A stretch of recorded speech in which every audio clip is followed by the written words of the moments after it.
Last week we spoke about Sukkot, the festival, the Feast of Tabernacles. Tonight I want to basically end off with that. As we all know, it's now past the time of Sukkot. It ended. But I want to give you a last bit about this festival. Tonight I'm going to share some stuff with you that I've carried with me for the last 2 years. But I've never felt that I was to share on that. So tonight I'm going to share on that. So hear what I'm saying. And the reason I know why I wasn't supposed to share on that earlier, the stuff that I knew, it was because most of you were not ready to hear it yet. Because if you don't understand what I'm going to say, you're going to use it incorrectly. You're going to apply it incorrectly. You need to be more mature in understanding this so that you do it correctly, what I'm going to say. All right? So, and it's not to say where you are, if you're a baby or a child or more mature. It's to do with your heart to understand this, to walk in this. Because otherwise you're going to do it religiously and out of the wrong doctrine, if I can put it that way. All right, so bear with me as I try to explain this to you. If it shocks you, well, good luck. But I want you to see what I want to share regarding this Feast of Tabernacles. So, one or two things we touched on last week. I said last week, most Jewish scholars and people believe, I've got the images here for you. Let me just get there. That Jesus was most probably born in Sukkot.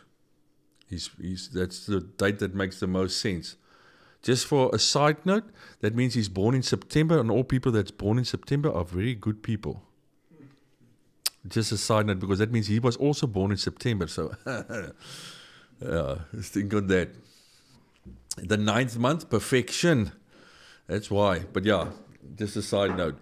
But yeah, most believe this is the actual time when Jesus was born. Nobody knows the exact date, but this time corresponds mostly with what they believe that Jesus was born in. It's the same time as the festival of Sukkot. It actually makes sense for me spiritually because everything significant happens at the Feast of Sukkot, at the Feast of Tabernacles. So I think him being born on the Feast of Tabernacles and him coming back on the Feast of Tabernacles would make actually sense in that sense, if you understand what I'm saying. All right, so something you might not know, I've heard this before and I went and investigated it and it looks like it is so, is that, let me show you the image. Thanksgiving. You all know the American Thanksgiving, where they eat the turkey. Most believe it's originated out of the Jewish festival of Sukkot. That's where it originated from. They've changed it to a worldly thing like Thanksgiving, but the original purpose of Thanksgiving was because of Sukkot, where they gathered and ate together as a family, which is what Sukkot actually is for. Like you see in that image, is what they did back then, and the Jewish people that practice it, and the people today in America practice it. They don't realize it. I mean, most of the stuff we do actually comes out of the Bible. We've just changed it or made it more worldly. Something interesting, when I was investigating this thing about the Thanksgiving, I found something that I did not know. It's the following. It's this one. Christopher Columbus, 1492, that came to America, the forefathers of America. He was a Jew. He's the one that brought it in, the festivals of Thanksgiving and everything. It came through him. They were Jewish. That's why the Americans have Thanksgiving, because Christopher Columbus was a Jew. I didn't know that. It was something interesting for me. And I went and looked everywhere. Is it so? And I see, yeah, everybody says they were Jewish. Christopher Columbus, I didn't know that. So, again, then it makes sense. If he was Jewish, he founded America that Thanksgiving came from them. They did it the Jewish way and it just converted. A side note, hear me now, understand this. You will see each continent on this planet was at some stage exposed to Christianity by people coming by a boat. Each continent. Those that came by boat brought in Christianity into that continent. It happened here, it happened there, other places too. See how God used the great people of the ships, the sailors and stuff, and they brought Christianity. Once, I spoke about it years ago, and some of you might know that when I was on Table Mountain, I was standing on Table Mountain and the Lord spoke to me and He showed me something about South Africa, and He showed me why Jan van Riebeeck had to land there, which is a point of Africa. From there, the purpose of Jan van Riebeeck was to bring Christianity into South Africa, the gospel. And they started there. Yes, man took over and did wrong things, but it originated there. That's why Table Mountain is there. That's why you have Lion Speak, the Table, and Devil Speak. I've spoken about this before. Some of you might remember it. When I was standing on the mountain, the Lord said, why is the one called Devil Speak? He should not be there. And I went and investigated that. And what did I find? That mountain's name was originally Dove Mountain. Man changed it back to Devil Speak. And he said, that's why my table on this continent is not right. That's why this continent is not functioning the way he originated it to function, because he's got the lion on the one side, Jesus, the table, the Lord's table, Table Mountain, and the devil's on the other side, seated on the table. And it should be the dove that's seated on the table, the Holy Spirit.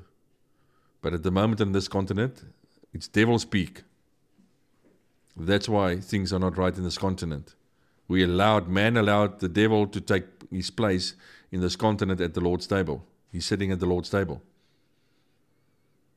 Where the lion is, but the Holy Spirit's not there. Because we've moved him out of the way and placed the devil there. Alright, so each continent, the Lord came in with somebody bringing in the gospel. And it's normally all these continents where the people believed in the rivers and the mountains and prayed for the stars and all that stuff. He brought in Christianity. It's funny, today, everywhere man went in to bring in the gospel is seen as man destroying the people of the land. Have you noticed that? Don't let it go over your head. Understand what I'm saying. Today, everywhere they are moaning about the white man coming in to change continents. But whose plan was it? What if it was the Lord's plan to do that? Because that brought in Christianity, and they are against Christianity. That's why they say that. Go look New Zealand. Go look Australia. All of them. Each thing is connected to the Lord. That's why everybody's against it at the moment, because it's actually the Lord's plan. They don't think it in that way. They don't realize they're actually listening to the enemy telling them all this stuff. All right, so that's how Christianity moved all over the planet again, like the apostles did back in the days of the Lord. The Lord used people to spread the gospel. Yeah, they had to come into the countries and spread the gospel. All right. At Jewish weddings, there is a Jewish wedding. The couple will get married under the kuppah, a canopy. They saw it as under the covering of the Lord. All right, they stood under the Lord's covering. That's why they did it that way. Have you noticed? A lot of churches have got a little thing outside where you stand under. That's where it originated from. What do you call it these days? A chapel. Out in the garden, they will have something over them. That's where it comes from. The huppah. All right? Two people standing under the Lord, going into their marriage, entering into their marriage. It actually, I said, it echoes the idea of God's people dwelling under His covering when you start your marriage. That's why they did it that way. the last one I want to talk about is that one there. The next thing to do with this, we spoke about all the places where the Feast of Tabernacles is connected to. The last one it will be connected to is when Christ manifests in the bride, which that image is. He's going to come forth out of us, from inside out. That's the next thing that the Feast of Tabernacles is to do with, Sukkot. We're going to talk about how that's going to happen tonight, in short. So all the others are happening and happened. This one's still got to happen. This is the next thing the earth is waiting. It's not waiting for a rapture to take taken away. It's waiting for this to happen, the second coming of the Lord in us. So the Feast of Tabernacles, we spoke about this last week, takes place on the 15th month of Tishri. This was the 7th month on the calendar. The 15th month of Tishri, the Jewish month, and it was the 7th month. The 15th and on the 7th month. So the feast was to run for 7 days, but it was 8 days long. You always see they will talk about it's a 7-day feast, but it's actually 8 days. I said last week, what does the 8th day stand for? The rest. It's a day of rest. That's why they don't add it to the count. The 8th day is named by the Jewish people the Great Day. They actually call it the Great Day, the 8th day, the Great Day. Interesting to know, this feast, when it starts on a Sabbath day, on a rest day. And on the 8th day, it ends on a Sabbath again, on a rest day. So it starts on a Sabbath and it ends on a Sabbath. So it begins with rest and it ends with rest. And what is a Sabbath? The 7th day is a day of rest. Why do we even practice in the natural? On a Sunday, which we see as the 7th day, people rest. Even though the actual day is Saturday, but that's not what we're talking about now. During these 8 days, the Israelites would dwell in these booths that we spoke about last week. They would dwell in these booths. And these booths were made from branches of trees and stuff. All right? I'm going to show you an image of it now that you understand this. But this is where they went and stayed in these booths. During these days, the Feast of Tabernacles, all Israelites would dwell in these booths to remind them how God delivered them, and they look forward to the coming of the Messiah who would deliver the people from the bondage of sin. That's what the Jewish people believe, all right, when they have these festivals today. The reason for us to know this stuff is to position yourself to understand what's to come in line with what's to come. That's why we must know this stuff, because it brings you in alignment. We don't float around, we are focused, but we don't make a religion out of stuff. There's a huge difference. But if you're running a race, they always say we are running a race. Do you run a race in any lane, go any direction? Or do you have the end line in focus and you run towards the end line? You've got your focus because you know where you're going. That's why you want to know this stuff. But we don't have the detail of when and where, and we don't worry about that in that sense, that then it becomes religious.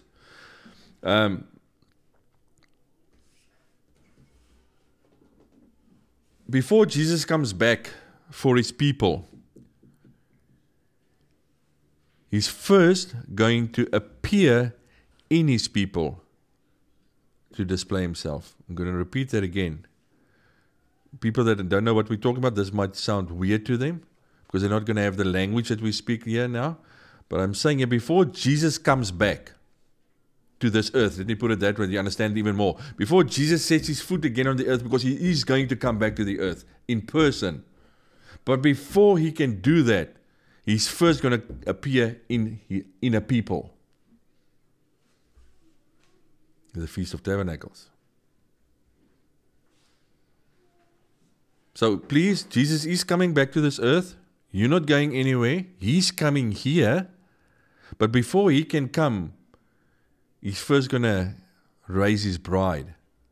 And he's going to appear in his bride, like that image you see there. Who in the Bible walked like that image? Moses, when he went up the mountain, he shone like a white light, physically. I'm not saying we're not going to shine physically. It's going to happen inside of us. The fullness is going to come, the glory. Who else shone like that in the Bible? Jesus. On Matthew 17, on top of the mountain. Remember, Moses and Jesus, always the same stuff happened to both of them. Because Moses was a foreshadow of Jesus that's coming. The Old Testament Messiah was shadowing the Messiah that's coming. When Jesus went up the mountain, his clothes, everything turned white. In Revelations we read, he had long white hair. His clothes were white. All right? So, he's first going to appear in us. The fullness is going to come in us before he returns. Because then his kingdom is going to be established on the earth, and then he's going to come here to reign and rule as the person, Jesus. We have his spirit in us, Christ, that's his spirit. The person, Jesus, sitting on the right hand of the Father, the Bible says. He is coming back. But before that, the day of the Lord must happen. Christ manifested in his children, in the ones that love him and that's in a relationship with him, not everybody that says they're Christians. 2 Peter 1:19. We have also a more sure word of prophecy, whereunto ye do well, that ye take heed, as unto a light that shineth in a dark place, until the day dawn, and the day star arise in your heart. Look at this prophetic verse. We have also a more sure word of prophecy. There's a prophecy saying that's sure, it's going to happen. It says, whereunto ye do all well, that ye take heed. Take heed? Take notice. Maar ander woorde sê, verstaan jy die ding? Want dit is belangrik. As unto a light that shineth in a dark place. And I can tell you, we're all a bit dark in some places, even though we're saved. Until the day dawn. And the day star arise in your hearts. Verse 17 speaks, look at what verse 17 says. First of all, let me just say this before I show you verse 17. Where is this day star going to arise? In your hearts. It's speaking about you. Let me show you verse 17 before I say this. For he received from God the Father honor and glory when there came such a voice to him from the excellent glory. This is my beloved Son, in whom I am well pleased. Who is this day star that he's saying there in verse 17 and he talks about in verse 19? It's Jesus. The morning star, the day star, the morning star. His name is Jesus. It's a person. I've said it so many times. Now that it's becoming summer, you will actually start picking it up now in the mornings from 5 o'clock. When the day breaks, the birds sing just before the day breaks. The birds start singing outside. Before the first sunlight comes through, the birds start singing. Why? Because nature knows the light is coming. That's why they start praising. It's a prophetic thing. You will see, the more it gets lighter early in the morning, the earlier the birds will start singing. They will always sing in the dark before the light comes. That's what these verses are actually doing. Even nature knows that. Before he comes, they will start praising him because they know he's coming. The day is coming. The Son of Righteousness is coming. The day star is coming. They know that. Even nature knows that. So, but here Peter in Matthew is talking about, if you look at this thing, he's talking about Matthew 17 where Jesus went up the mountain, the Mount of Transfiguration of Jesus. Because it says there, we also, a more, in verse 19, I'm going to read it again, I'm not going to go back to it now. We have also a more sure word of prophecy, where to do well that you heed unto us as shineth a dark light, until the day dawn and the day star arise in your hearts. For he received from God the Father honor and glory when there came such a voice to him from the excellent glory. So there on your verse 17, that came such a voice to him from the excellent glory. That's what happened in Matthew 17. Do you see here, Peter's referring to what happened, the incident that he witnessed in Matthew 17. He was on the mountain when this happened. He's talking about that there. He says, for he received from God the Father honor and glory. Because Jesus was shining white when this happened. When there came such a voice, because God spoke there, this is my beloved Son, in whom I am well pleased, listen to him. When he was baptized, he said, this is my beloved Son, whom I am well pleased. He didn't say listen to him there. He only said listen to him when he was resurrected and transfigured. He added that. It wasn't said before the cross. He just said, this is my beloved Son, whom I am well pleased. But here in Matthew 17, he said, this is my beloved Son, whom I am well pleased. Listen to him. Other words, relationship. You can talk to him, and he can talk to you. There's now a relationship. So Peter's actually explaining to these people, I saw this. I was a witness, a first-hand witness of what took place up the mountain. So, and he's talking about that glory that he saw there. So he said that we heard this voice. He was there. That's why he's saying this, on the mountain, on the holy mountain. And this is a long time after Matthew 17 happened that he's speaking here. So he's saying to them, listen, we were eyewitnesses of this thing that happened on top of the mountain. Because remember when he walked down the mountain, Jesus said, you're not allowed to talk about this. The other 9 disciples was busy trying to cast a demon out of a boy in the town, and only 3 of them went up the mountain. And he said to the 3, this is not the time yet, because you won't understand this, what happened here on top of the mountain. But here he's saying now, we have a sure word of prophecy. So he's saying, what happened on that mountain? That's a sure word of prophecy, what happened on top of that mountain. That day will come again. It's prophecy, so it's prophesied it will come again. What they witnessed up the mountain. And let's face it, it hasn't happened yet. What happened on that mountain hasn't happened yet on this earth. At all. What took place on that mountain. What happened on the mountain? The day star must return. That shines like the star, like Jesus shone on that mountain. And it's going to happen, he says, in your hearts. He says that's a sure prophecy that will happen. What happened on that mountain is an image of a prophecy that will happen again. And he says it's going to happen in your hearts. There's a generation going to come where that thing that happened in Matthew 17 is going to happen in them again, in their hearts. That's what he's saying there. So, remember, they went up the mountain after 6 days. So on the 7th day, everything took place up there, which we're talking about now, the 7th day. The Sabbath day, the day of the Lord. All of that on the mountain happened on the same day, the 7th day, the Sabbath day. It's prophetic of the 7th day. And we are entering into that. So, that's why Peter said the following. You should all know this by now, this verse. But beloved, be not ignorant of this one thing, that one day is with the Lord as 1,000 years, and 1,000 years is one day. Remember the previous verse I just showed you? 2 Peter 1. Remember I read out of 2 Peter 1? Remember there wasn't verses back then. There's one story we're reading here. This is in 2 Peter 3. He's still talking about the same topics. What is the topic? What happened on top of the mountain? And then he says this verse. While he's talking about what happened on top of the mountain, remember it's still the same stories he's writing. He's continuing with what he's writing. And he says, so I want you to see this. He's telling them this thing that happened on the mountain is going to happen again. It's a sure prophecy. And while he's explaining to them all the detail of what happened and it's going to happen again, he says, because remember, don't be stupid. I've just explained to you what happened in Matthew 17. Don't be ignorant. Because one day is 1,000 years and 1,000 years is one day. He's referring this verse to what happened on Matthew 17. When Jesus got glorified. And he said that's going to happen in people's hearts in one day. And it's a sure prophecy. That's why he wrote this verse, because it's actually pointing to that incident that happened on top of the mountain that he's saying is a prophecy that's going to happen again on this earth.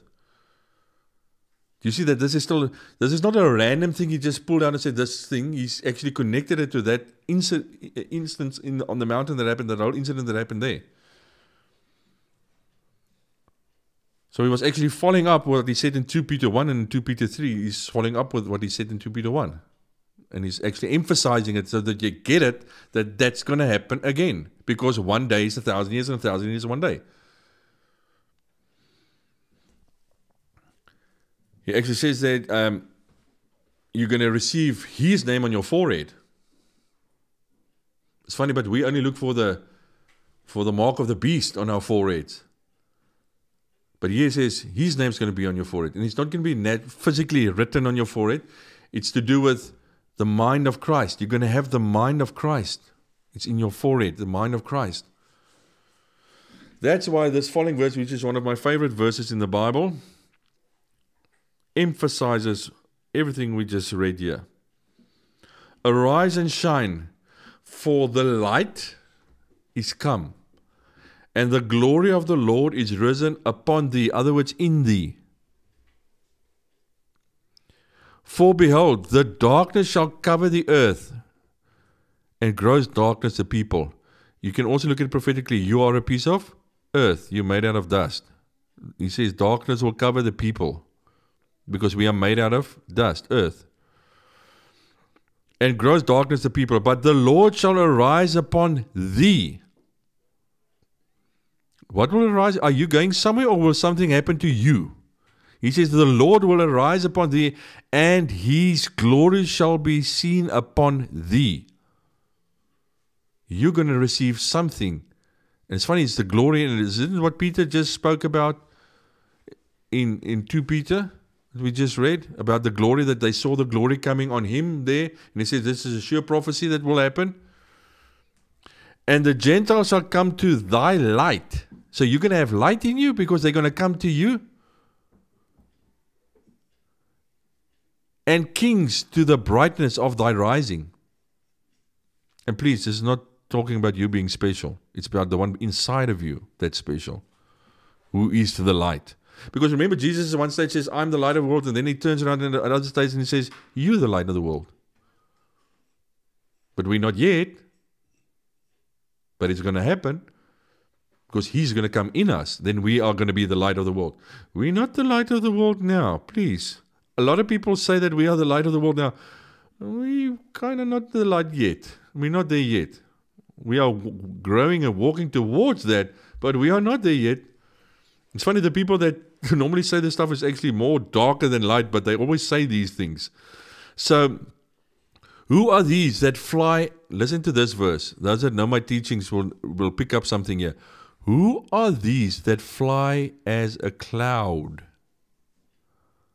and as the doves to their windows? Because remember I said, what did I do with the whole session on teachings?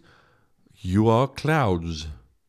He went away on this earth after he died in a cloud. And he's coming back in a cloud. Because remember, it says he's coming back the way he left. We all know this verse. How did he leave? In a cloud. Not on a cloud, in a cloud. And he's coming back in a cloud. And here it says also, you are clouds. Some of you have water in you, some of you don't. If you don't have water, the wind will blow you around and away. It will do with you what he wants. But if you have water in you, heavy, you have the Holy Spirit in you, he can't do with you what he wants. Some of us, the Bible says, as cloud. You can go look in the Old Testament, there's more verses that talk about us being clouds, carrying water or not. So he's coming back in the clouds, the same way he left. He's coming back in you. You are the cloud. Go listen to the teachings I've done about clouds to see what the Bible says, not what you were taught in your doctrines about Jesus going on up in the cloud. And then we look up and see, how far did Jesus go before we can't see him anymore when he went up the cloud? That's not what the scriptures are saying. He went up and in a cloud. Where did Moses go when he was on top of the mountain? In a cloud. It's a higher dimension. That's why it's up, higher. John the Baptist sat on the island of Patmos and he said, I was caught up in the Spirit. But he was still sitting on the island. He went up into a higher dimension. Jesus entered a higher dimension, the spiritual realm. He didn't fly in the air. When they looked up into the higher dimension. They don't look up the clouds until where he disappeared and they can't see him anymore. Because if Jesus is coming back on a cloud, you're going to have some binoculars to see him when he starts coming down, because you're not going to see he's on the cloud as he's coming down. And like I always say, your up and the guy in Australia, Johan's up, is not the same up. Our up is Johan's down. So what is up then? If he went up, so is he, whose up is I talking about here? Is he coming down? So is he coming down in South Africa and then he's going what in Australia? Because you can't be going up there as well or down there, because we are opposite, the people are opposite poles, and up north is even worse. So it's not talking about the natural, it's talking about it's a higher dimension. Everywhere in your Bible, if Paul and John were caught up in the Spirit, they said we were caught up. Same word, up in a different realm. Jesus was standing on the earth, people, and he walked into the spiritual realm when he was caught up. He didn't go up a cloud. All right? Don't want to go too much in that, but it's important to know that, because that stuff will make you believe stuff that's not true in your Bible, and then you would believe these fairy tale stories that we sometimes think of, that we see, and we don't have an understanding of what the Word is actually saying. And it's not to break the things that people believe. It's for you sitting here that I'm telling you that. I won't say that to somebody that believes in the rapture. I will not break somebody down that believes in the rapture. Don't go tell people now, yeah, you're believing wrong because he's going to the Spirit and he didn't go up a cloud. Don't use pride to preach the gospel. You talk to them on their level. I'm saying it to you guys that should know that's been with me for a while. You should know that so that you can walk in that. It's not for you to go and boast and try and make people think you're cleverer than them. This is for you because you're sitting here as students learning. That's why I'm saying it to you. But I will not say these things to people outside that believe in the rapture, because I don't want to offend them. I want to win them. I don't want to break. I want to build. All right? So don't go tell people, hey, what you believe is now wrong and all that stuff. Don't do that. That's your pride kicking in because you think you're better. Don't do that. All right? I'm saying it to you because you should have an understanding of what I'm saying and why I'm saying what I'm saying. You know me by the Spirit, hopefully. So you know where I'm coming from. All right. The Feast of Tabernacles. This is where it's mentioned in your Bible. All right? So all the places it's mentioned in the Bible, there's 12 of them where they talk about the Feast of Tabernacle in your Bible. 12. It means perfect government, divine selection. That's what the number 12 means.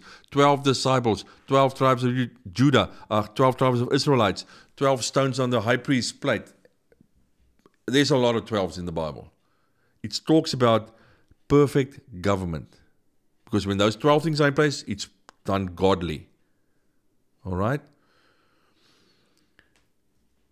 Now, everything with Sukkot, the Feast of Tabernacles, has got to do with 7. So to have perfect governance, you've got to look at the 7 that we are talking about. And 7 means that. That's all the meanings of 7. Is perfection, called to rest, purified. It's funny, what did we say? After 6 days, Jesus went up the mountain and he got glorified, purified on the 7th day. The wedding festival, we used that example in 2 teachings back. On what day was the wedding festival? After 6 days, they had the wedding festival. When the water was turned into wine on the 6th day. We just stepped out of the 6th day, then the stuff can happen. Right? There was 6 water pots, vases, what you want to call it. Sukkot, I said, was the 7th feast. It occurred in the 7th month. That means there would have been 7 full moons in that year by then.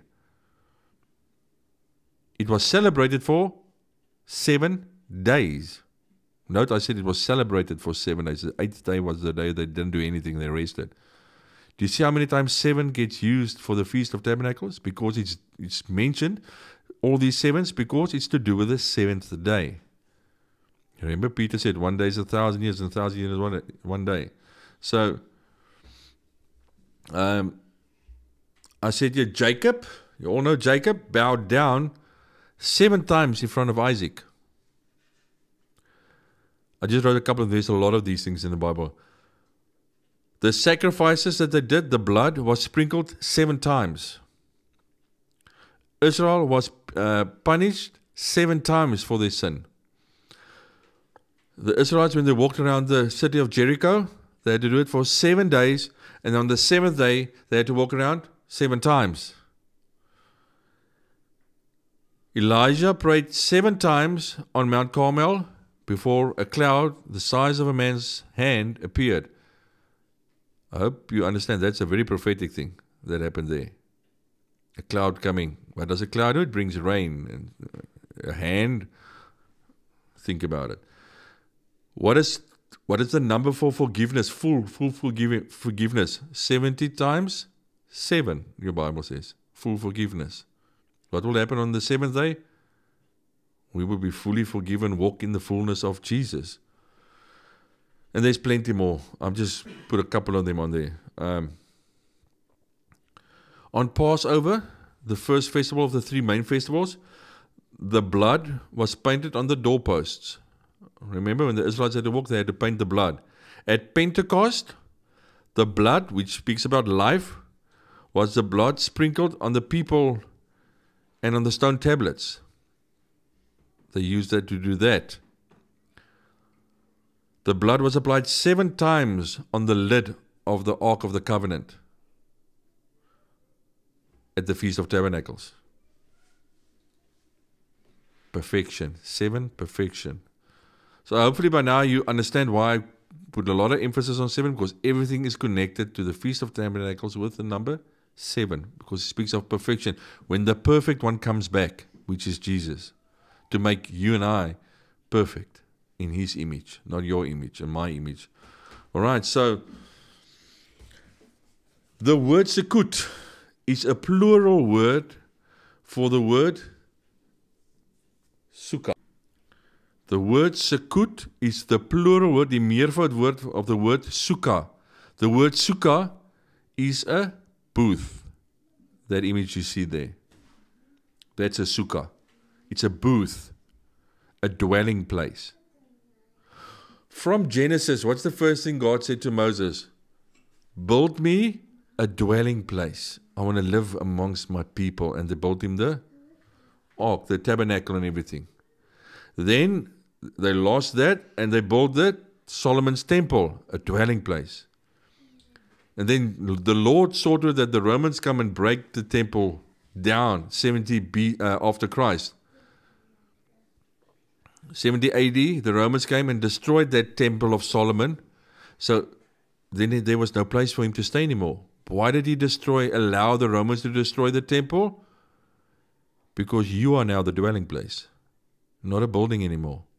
He moved from a tent to a temple, a building, to you. Everywhere he looked for a dwelling place, the Sukkah was a dwelling place.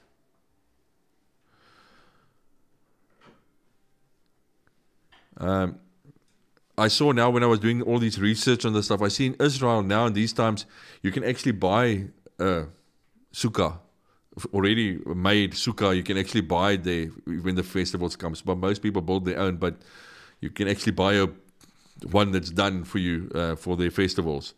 Remember the Jewish people, the Orthodox Jews, they have these festivals. They believe it's the coming of the Messiah on the Sukkot. That's why they have that festival. You must have an understanding of that.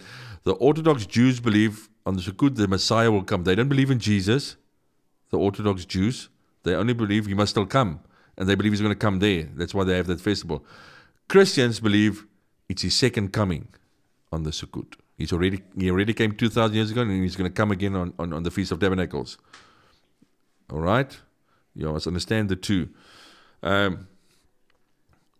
So, this was seen as when they have this festival like they just had now a week ago in Israel, that's where you will see some people will go and visit their sukkah. They will have it in the garden somewhere, and they will go visit their sukkah. Others will sleep in it. It didn't have a fixed roof. It had like palm branches and leaves on top of it, so you can see through it. Why did they want to see through it? Because when they were in the desert, remember this is to do, I told you about last week, to do when the Israelites were taken out of Egypt into the desert. So they stayed in these sukkahs. So why was it open? Why didn't they have a fixed roof? Have you thought about that? After I said that last week. They wanted to see the cloud of glory that covered them at evening. The fire column was there in the evening. They could witness the Holy Spirit with them the whole time. Remember in the day the cloud came, and then in the evening the fire came, which is all images of the Holy Spirit that led them through the desert. They could see the stars and the Holy Spirit, God's power and glory the whole time through that thing when they slept in it. That's why it wasn't closed off. It didn't rain much there because they were in the desert. All right? So, what am I trying to say to you? It's a temporary dwelling place that they went and visited and stayed in for that 7 days. Some of them would sleep there for the whole 7 days. Some just go visit there. What is this all saying? What does the Bible say? Who's God's dwelling place now? You. You are the dwelling place of the Lord.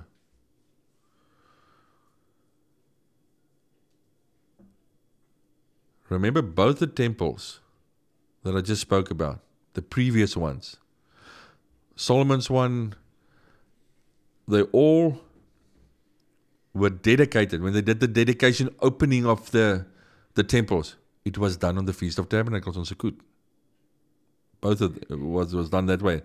So, if you are the temple, you will also be dedicated on Sukkot, the Feast of Tabernacles.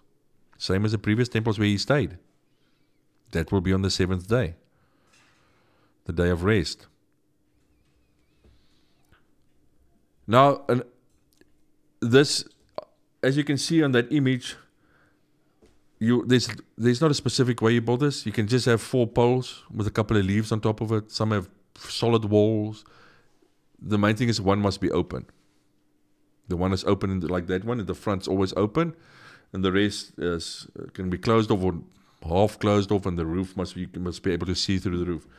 And they would build this from any material when they have festivals now, and they do it here. Everywhere in the world they do it. Have this the sukkahs built, and they would hang fruits from it because it's a harvest. Remember, it's to do with the harvest. They will hang fruit from it and everything. All right. But another thing I want to touch on, that's a central thing about this festival, is the lulav and the etrog. Now that's going to sound foreign to some of you. You've never heard those words before. What is this stuff?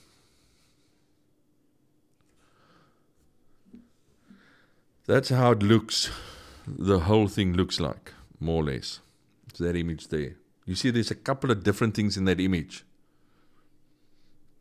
If you, by any chance, might have watched the news in Israel this last couple of days, and a lot of the images you will see people have that's in their hands the last week. They would walk around with a bush with those things in their hands. So I want us to go look, what is these things? What does it say? You will find all of this in Leviticus 23. I'm going to read for you here. And you shall take you on the first day the boughs of godly trees, branches and palm trees, and the boughs of thick trees and willows of the brook. And you shall rejoice before the Lord your God 7 days. This is where it's mentioned in your Bible. So each of these things, these individual things that you saw in the image, is actually connects to part of your body, in a sense. That's one way of looking at it. There's more than one way of looking at this stuff. The Jewish people believe that it connects to your body. Each one of those things I just showed you. So I also say it connects to your body and it connects to the spirit. It's got both. They only look at the body connection. I look at the body connection and what's it saying in the spirit connection, which the Jews don't do. All right, they only look at the natural. So the first one, the etrog in Afrikaans. It's a citrus fruit, like a lemon. The Jews believe it's a symbol of the human heart, embodying both taste and fragrance. They believe it represents a person who excels in both the Torah study, in other words, knowledge, and good deeds. That's how the Jews look at that fruit. That's why they have that fruit and then see the reason for the fruit being in that. Spiritually, it points to also the fruit of the Spirit that you must have. Remember, this is to do with the day of the Lord. When He comes back, what does He want in place in you? The fullness of the fruit of the Spirit. It's yellow. Yellow speaks of anointing the Holy Spirit, the fullness of the Holy Spirit, the presence of God, hope, victory, sun, yellow, all to do with that. Another thing it speaks of, to do with the day of the Lord, it speaks of cleansing. Lemon fruit, even though it's sour, when it alkalizes, it is used as what, Johan? To clean. Some of you drink medicine, hot lemon for medication purposes. It cleanses the body.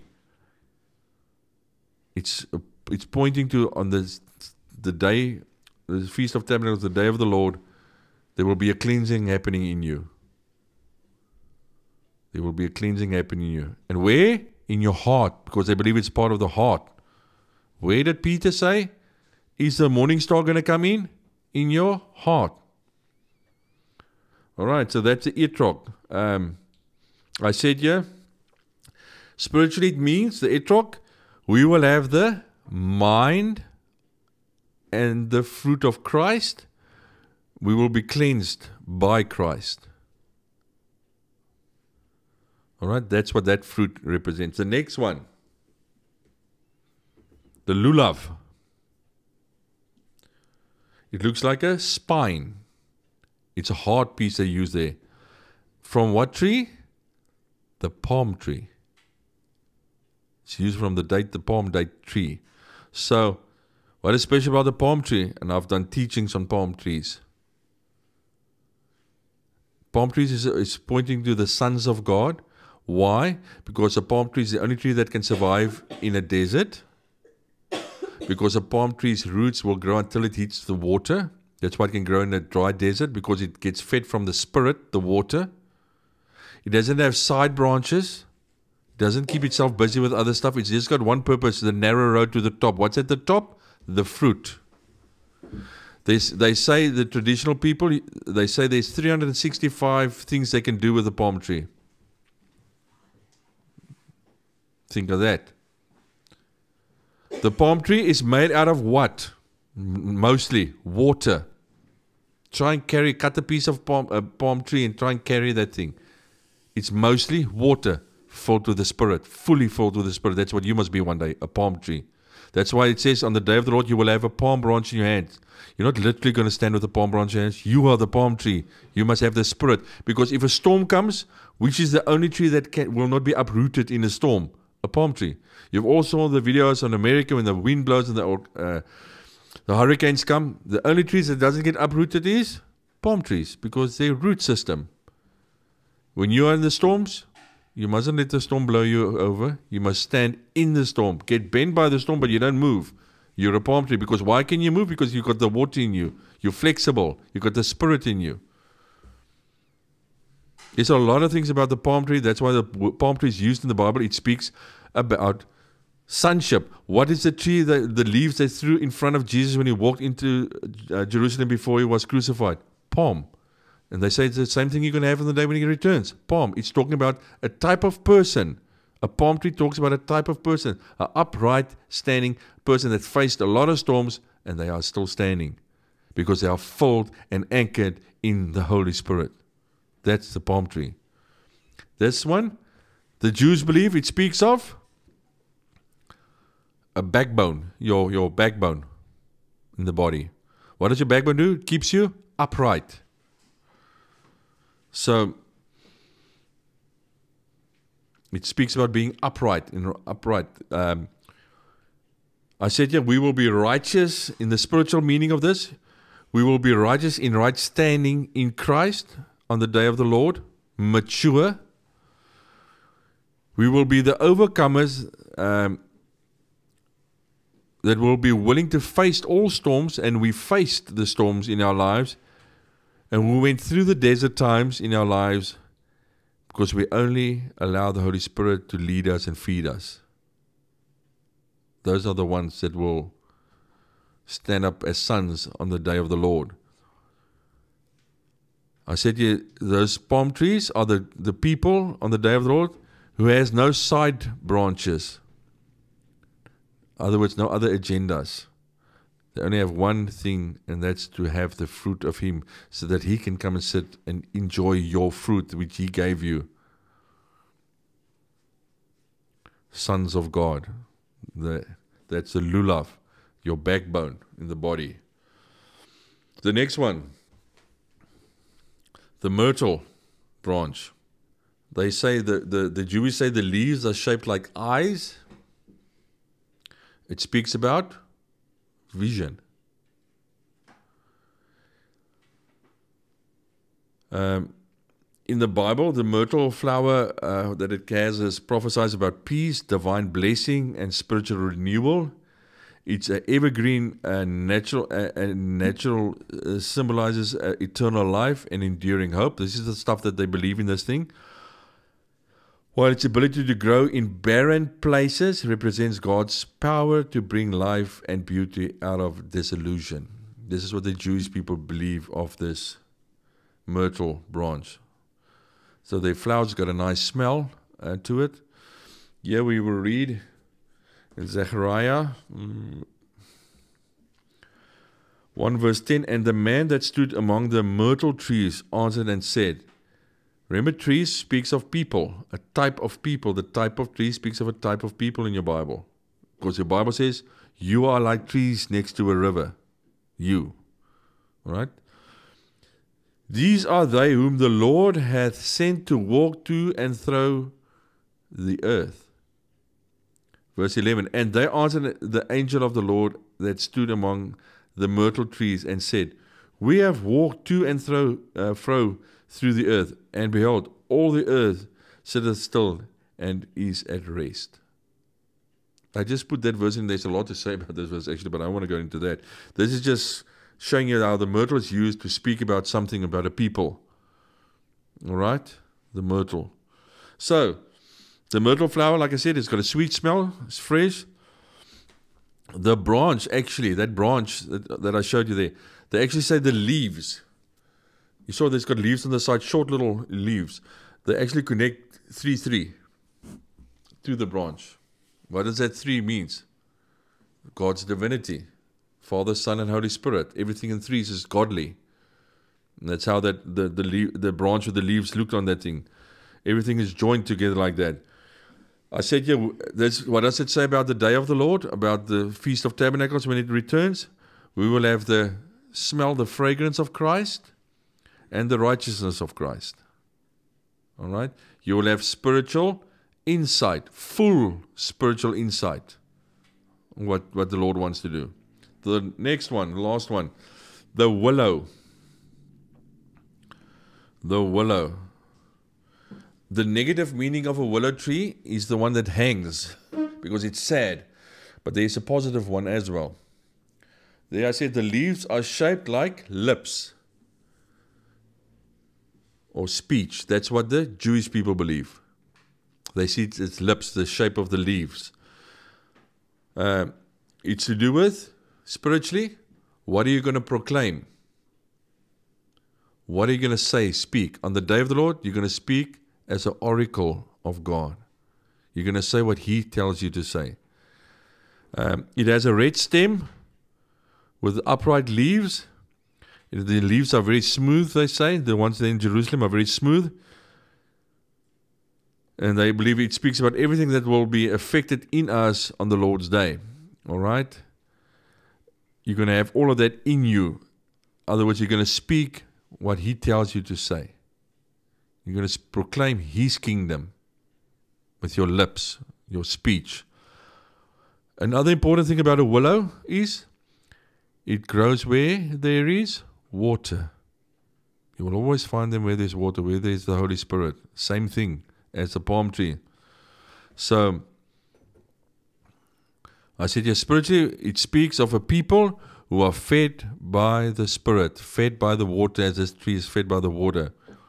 We will be oracles of God speaking His kingdom. We will be led and fed by the Holy Spirit as this tree. So, these four things, they will bind together and wave them around when they have the festival. They will have a bunch of that stuff. They will have a bunch of it and then they will wave it around.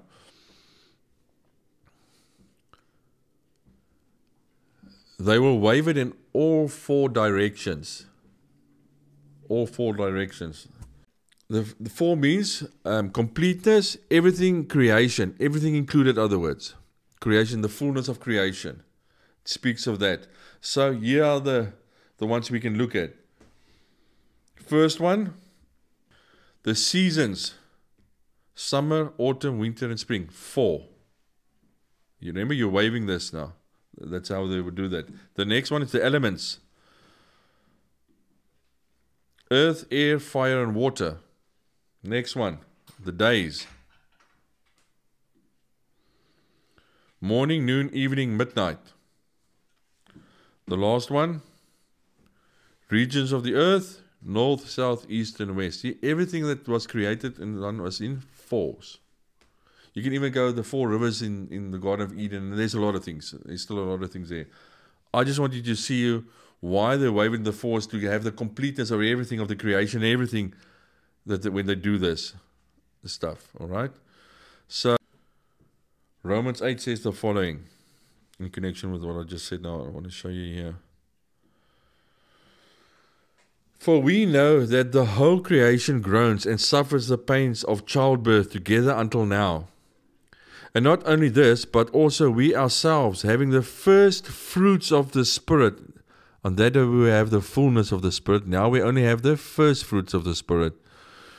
Even we ourselves groan within ourselves, waiting eagerly for the adoption of sons, the redemption of our body. That's why it says here, the whole of creation groans. They wave this thing in all 4 directions of creation. It's speaking about all of that. The creation is waiting for what? The sons. Not the rapture, the sons. And they wave this thing. It's as if they're calling. They don't know it. They're thinking of the body and everything of the Jewish people. But we should actually know, when you do that, you're actually calling for that to come, the sonship to come. The fullness coming, because we only know, we only have in part. It says here, having the first fruits of the Spirit. I don't want the first fruits of the Spirit. I want the fullness, all the fruit of the Spirit manifesting in my life, not just the first fruits. That means there's more that I don't have. But it says there will come a day when that's going to change. And what's going to happen on the day? Your body is going to be redeemed. I want to say this now, the young people that's sitting here. Now you've got to hear what I'm saying, to understand what I'm saying, and don't do it wrong. This is something nice to do with your children. One day, if you have children, to bind this stuff together and not do it as a religious thing, but to know what it means in the Spirit and teach them what it means in the Spirit. it gives them something tangible to relate to the Lord. Children like something tangible to see. I mean, grown-ups also. That's why we have religion.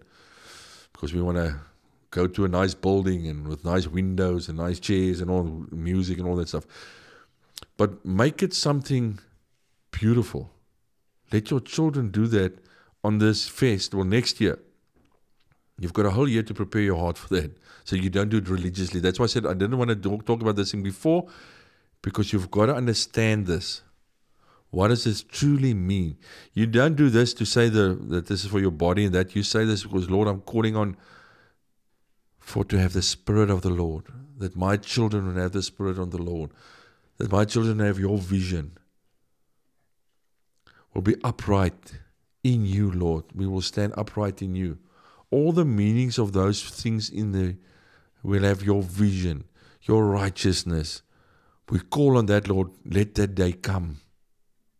And we will worship you till that day comes, till you bring the fullness of this 4 things in us. Let them do that as something. Don't do it as a religious thing. You must do it. Do it because you love him. And it gives your children something. Because I thought about this for many years.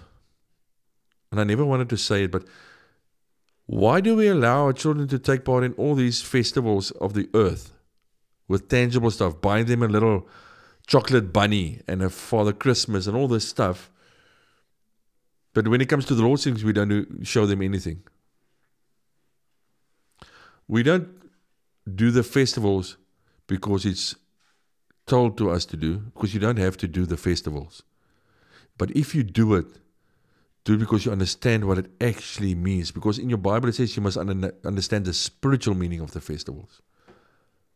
Then why don't you, when it's those festivals, do the spiritual thing of that festival?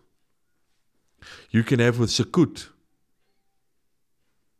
Say, thank you, Lord, you were born in this month for your children. But we keep on doing all these paashasies and al hierdie goeders and Halloween stuff, but we don't do anything to show our children. The only thing that children see about festivals is what the world's giving them. And they relate to that. Have you seen how the children follow all the Halloween and all that stuff? Because there's tangible stuff in it. Give your child something tangible but make them know it's Jesus. That's why they do it. It's not because it's a Jewish festival and you must do it. It's got nothing to do with that. That's why I'm saying you must be mature to understand the stuff, to do it properly, and not do it religiously. Next year, build your children a sukkah. Or have at your home a sukkah, a little thing. Go sit under it. And know what you're doing, why you do it. Don't do it because you think the Jewish did it. I want you to don't do it a Jewish way. But use the Jewish way, what it means. Because the Bible says the festival has got a meaning. You don't do it like the Jews do it. You don't become a Jew. You do it because you know what it means in the spirit. And I'm talking about the 3 main festivals. And this is the one that's most relevant. On the Sabbath, the 7th day, the day of rest, we will receive the fullness of Christ in us. Spirit, soul, and body, the 3 things we are made of, will be fully restored. All 3. The only thing that's fully restored in you as you're sitting here now is what? Your spirit. Your soul is in the process of being restored, and your body is totally not restored. That's what the Holy Spirit's doing. He's busy repairing and restoring your soul. On the day of the Lord, your soul will be fully restored and your body will be fully restored. We will have no more sickness and disease in our bodies. Jesus' blood will flow through us, if you want to think of it that way. Pure. No more diseases. On that day, the day of the Lord, the next feast, the Feast of Tabernacle, when it happens, on the 7th day, Jesus will make his permanent dwelling place in you, his sukkah. You are his sukkah. that he comes and stays in. So next year when you build your little sukkah, know what it means. It means is that you are waiting and calling on that day when he comes and stays in you.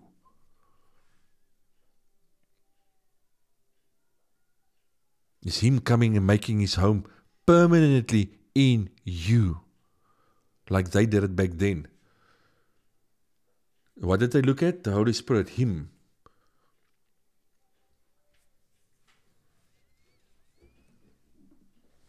On that day we will not function in part, but we will function in fullness. Just like they went and stayed in the booths, he's going to come and stay in you. His booth, his sukkah. You are his sukkah.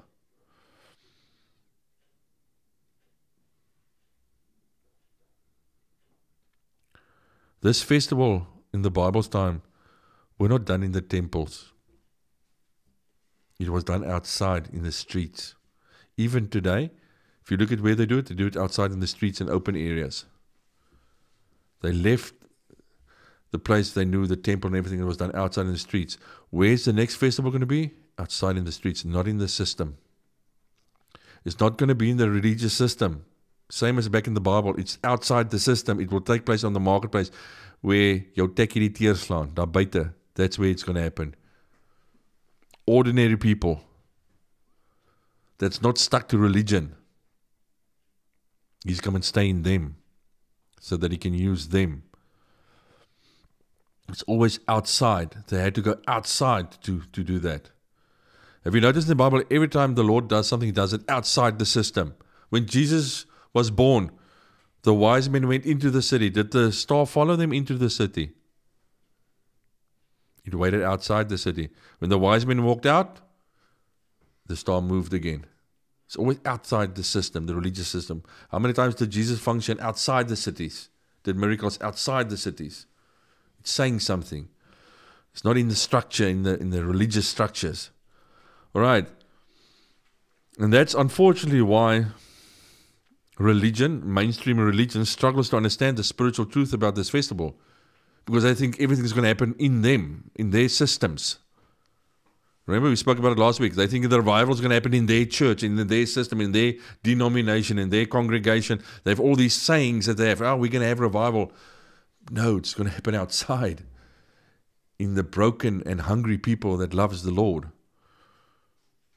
And there are broken and hungry people in the systems too that will also take part in this. Please, it's not if you're in the system, you're not going to have it. It's to do with your relationship with Him. But it's not to do with your religious denomination. It plays no role. None whatsoever. Not even your belief in your denomination plays a role. Your relationship plays a role with the Lord in this. It's going to be normal people outside worshiping Him and allowing Him to make His home in us. So, there you can see that image. There's the bundle with the 4 things. And there they're sitting under a self-made sukkah. I've said a lot tonight, but I want you to get understanding. Use this festival next year or whenever. You can do it now. I don't care when you want to do it. But get an understanding of this festival, what it means in the spiritual sense. And apply that even in the natural. It gives you something tangible, and especially, like I said, for your kids. To worship the Lord and understand Him. Learn them from an early age. What does this stuff mean? So they don't fall for religion. Yes, these festivals are used by a lot of Christians for religious purposes. And they do it diligently. And I personally don't have a problem if somebody does it for that reason either. Rather do that than nothing then. Not believe in anything. But we that know what the Spirit is saying, use it for what the Spirit is saying and not what the other people are doing in the natural. Because they're using it in the natural. Like I said, the Jews believe it's the eyes. And you must understand the spiritual side of what it means of the day of the Lord, the 7th day. And apply this festival with your family And use these things, but understand what they mean. Don't just use them because it's said in the Bible they use it. Now you use them because you're doing the festival. Do them in an understanding of what does it say in the Spirit. Teach your children the ways of the Lord. Honor that festival for what it's saying because of what it's coming. We don't honor the festival because it says you must honor it and do it because they did it. You honor it because you know what it's saying that's coming. Do you see the difference? You've got to be mature enough to understand there's a difference between the two. The way the Jewish people do it, the way the Hebrew roots people do it, and the way I'm telling you to do it. There's a difference between all three of those. And they all three do these festivals, but in a different mindset. Don't throw this stuff away. Everything is connected. Like I said in the beginning, that's why I started. His birthday. Everything is connected to these festivals, and especially the one we're talking about here, Sukkot. And I felt for the last year, the Lord told me I must look at the spiritual meaning. I've known it for years and years, the spiritual meaning, but I never did a teaching on there. Those who've been with me know I never taught on this. And I waited and I waited until the Lord told me, talk about it. And He told me this year to talk about it now. That's why I'm saying it now. So I'm saying it for you to get an understanding of this so that you can use this festival, even with the little things that you can use in it. It just makes it nicer.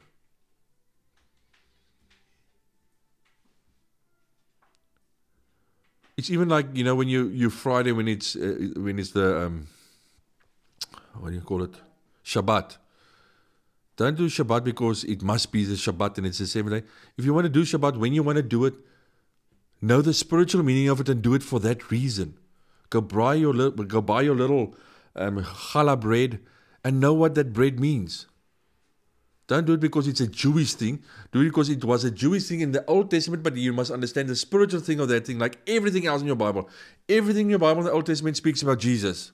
It's a foreshadowing of Jesus. The festivals is a foreshadowing of Jesus. The challah bread is a foreshadowing of Jesus. That's why they used it. When I eat that bread, I say I'm eating Him. I'm not eating because it's a Jewish bread. I've got an understanding what that stuff means. It's funny, we take communion, then you use something natural, bread and wine or juice, whatever you want to use. But we became so religious, we tend to take the things in the wrong direction when it comes to these things. Now, I'm not going to do any of the festivals because it's not necessary. Yes, it's not necessary. But what if you take them and still honor what they mean for us, knowing what it actually is talking about for the future? But let's face it, unfortunately, most Christians have got no clue what it means for the future. They only know what it meant in the Old Testament. They don't have insight of what it's actually speaking about spiritually. So let us be the ones that start using this festival and proclaiming what it actually is saying for what's coming, and not what they did back then. But you have to use what they had there to understand what it's saying in the future. Everything from the Old Testament speaks about what's to come, about Him, and what's to come about Him. We use the cross. You wear a cross around your neck, which is a natural thing you're wearing because of something that He did back there. And I hope you understand what I'm saying. I hope you people can see what I'm saying. You're not becoming a Jew if you do this, if you wave the thing around, if you do it out of the spiritual context and know what it means. That's why you must know. If you have to go listen to this teaching again to get an understanding, you must know what these things mean. So when you wave, you don't do it a religious way, you do it because you love Him. And you're calling on what His promises is. Peter said that's a promise that will come, a prophecy that will come. And you stand on that when you wave that thing in 4 directions. Into the fullness of creation. Calling on creation is waiting for the revealing of the sons of God. And you want to be one of those sons. And you're calling that to come to its fullness in you when you do that. That's something totally different than doing it out of a religious way. But these things were given for us to use and understand. But what do we always do as man? We make it religious. Let us be the ones that don't do it religious. And this is something beautiful for your children to walk in and understand. I wish I knew this when I was young to do with my children. Think about it.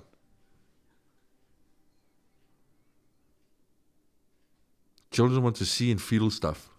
Now you're giving them something, but you're teaching them what does it actually mean, not the religious ways of things. So I hope I've given you something to look forward to in Sukkot. You can still do it. I don't mind. You must be on the exact day. But I mean, when it's that time, you can do it in that time when it's done. But I'm telling you now, so that you know what this actually means. And you can apply it to your life and your family life. Because they would, like Thanksgiving, it was a family thing. They gathered around, enjoyed family together. Under him, under the sukkah, under him. Knowing he's looking down on them, down on you and your family when you do that. Everybody taking part and worshipping him in this thing. So, please, understand this thing, even if you have to listen to this teaching more than once, but you've got to understand this thing. What does these things mean? And why this festival, the Feast of Tabernacles, is connected to the Sabbath day, the seventh day. Because it follows with rest. Why rest at the end? Because when the earth was created in 7 days, it was the last day was you walked into rest. It's the same pattern. We're going to step into rest again after the 7th day. After he comes in us, he returns to the earth after that. Nobody knows how long that's going to be. You will hear most people say it's 1,000 years of reign after his return. That's a totally different topic. I'm not going to go in there now. But after the sons of God are going to be revealed, there's going to be a time. And then Jesus is coming back physically to the earth to rule and reign here. So, understand those things. Why is the 8th day? Because when he comes back to rule and reign, we're going to be in his kingdom. We're going to be in his rest. No more sin.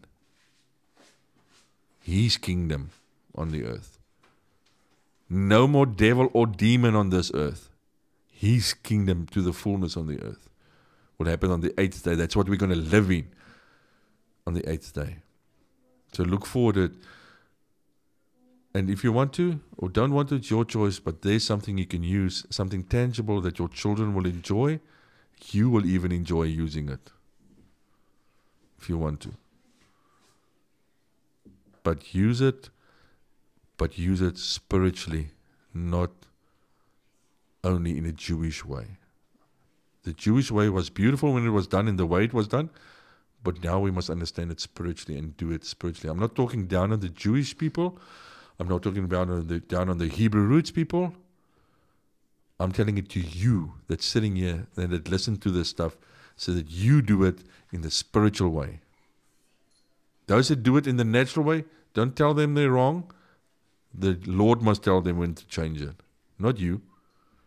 You do what you are told to do through the Spirit that you are listening to and where you want to learn and what you want to learn. All right.